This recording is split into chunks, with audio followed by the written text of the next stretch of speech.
Addressing climate change challenges could help reduce long-standing conflicts, particularly the persistent clashes between farmers and herders across the country.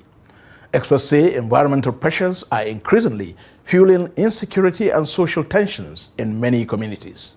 In this special report, BELLO MUSA of Trust TV examines the link between climate change, conflict, and the urgent need for inclusive peace building.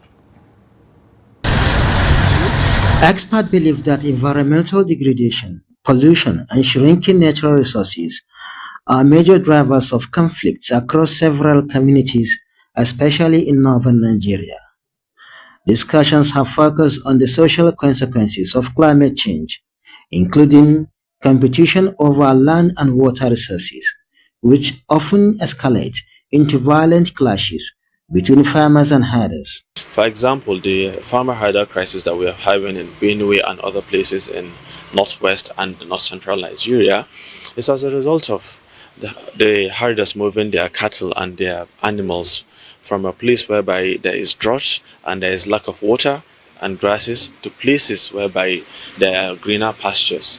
In that movement, that's where we have problems whereby the cattle might trample on the farms of farmers, and then a conflict ensues. Unpredictable rainfalls, all of these things fuels peace and conflict related issues. How do they do that? Initially, you know that Fulani herdsmen actually move from one place to another looking for greener pastures. That was when we have rainfalls that is enough to make those greener pastures come out well.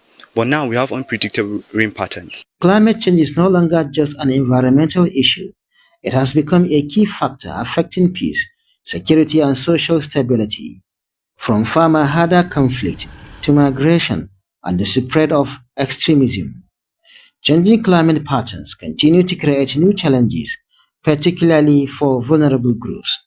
So if we have people spreading fake narratives online, and then we have other people coming out to call them out and say the truth, I think based on online fake news spreading, that will solve the issue. The disadvantage of fake news is it makes people scared.